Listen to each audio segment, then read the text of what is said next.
और जेल तो जेल ही होती है और अकेलेपन में कोई रहे जी और जेल की अपनी परेशानियां होती हैं जी तो वो तो फेस करनी पड़ती हैं। हाँ, देखते रहना सही से।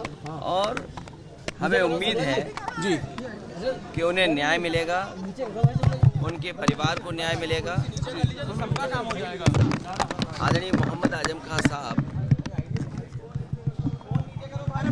उनके साथ अन्याय लगातार हो रहा है। ये भी इनह्यूमन एक्टिविटी है सरकार की कि को परिवार एक साथ नहीं है। जब परिवार को सजा मिली है और कहीं ऐसा आपको देखने को नहीं मिला होगा कि परिवार के लोगों के साथ ऐसा अन्याय हो रहा हो। कम से कम सरकार को ये दृष्टिकोण तो रखना चाहिए कि परिवार एक साथ रहे। जब इतनी तकलीफ और परेशानी में हैं, क्या सरकार यही तकलीफ परेशानी देना चाहती है? और वो भी झूठे मुकदमे लगना। सरकार ये कहती है कि दुनिया में उनकी पार्टी सबसे बड़ी है, लेकिन जो लग रहा है Bharatiya Janata party world record नहीं, ये वर्ल्ड रिकॉर्ड से ऊपर चले गए हैं। ब्रह्मांड रिकॉर्ड बना रहे हैं झूठे मुकदमों का। वर्ल्ड रिकॉर्ड नहीं, ब्रह्मांड का रिकॉर्ड बना रहे हैं झूठे मुकदमों का। और केवल उत्तर प्रदेश नहीं, रामपुर टिकट कहीं पर देख लीजिए आप, हर जगह मुकदमे झूठे लगाए जा रहे हैं। और जो इलेक्टोरल बॉन्ड ने भारतीय जनता पार्टी का बैंड बजाया, उसकी वजह से आप दिल्ली को भी देख लीजिए कि दिल्ली में क्या हो रहा है।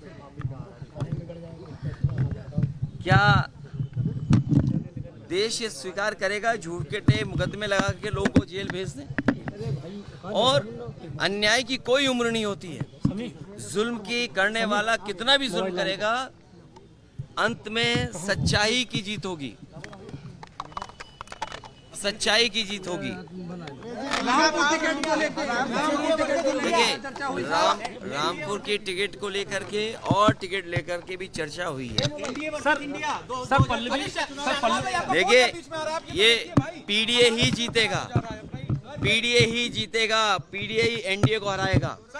और पीडीए से घबराई हुई है सरकार।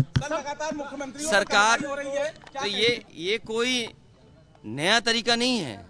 ये समय बहुत बलवान है। आपने तमाम किस्से सुने होंगे। समय से ज्यादा बलवान नहीं है और समय आएगा जब बीजेपी को भी जनता सबक सिखाएगी। केवल जनता इंतजार कर रही है कब उसे वोट डालने का मौका मिल जाए। और केवल मुख्यमंत्रियों को जेल भेजने से कुछ न्यूज़ को कंट्रोल करने से लोकतंत्र में इनकी जीत नहीं होने वाली है। ये लोकतंत्र को कमजोर कर रहे हैं। लोकतंत्र में जो आवाज उठाना चाहते हैं, उनकी आवाज दबाना चाहती है सरकार। और सच्चाई तो ये है कि इनके पास जवाब नहीं है। मान लीजिए उत्तर प्रदेश में सबसे ज्यादा पेपर लीक हुए हैं, कोई एक पेपर लीक नहीं हुआ है।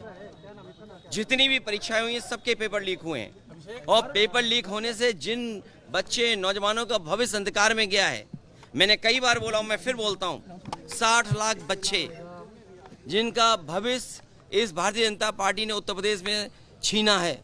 60 लाख और उनके माँ बाप को मिला लें तो 60 लाख गुणा 3 कितना हुआ? 1 करोड़ 80 लाख। 1 करोड़ 80 लाख का अगर हम भाग दे दें, 1 करोड़ 80 लाख को हम भाग दे दें 80 से लोकसभाओं से, तो हर लोकसभा में 2,25,000 वोट कम हुआ है। और जिस दल का 2,25,000 वोट कम हो जाए एक लोकसभा में, तो सोचो कितनी घबराई हुई होगी। क्या इलेक्ट्रॉन बॉन्ड ने भारतीय जनता पार्टी का बैंड नहीं बजा दिया? इलेक्ट्रल बॉन्ड जो मिले हैं भारतीय जनता पार्टी का, क्या उसका जवाब है उनके पास? और अगर आप दिल्ली वाली बात कर रहे हैं, तो जो आरोप लग रहा है, क्या इलेक्ट्रल बॉन्ड उसने भारतीय जनता पार्टी के लोगों को नहीं दिया? तो ये घबराहट में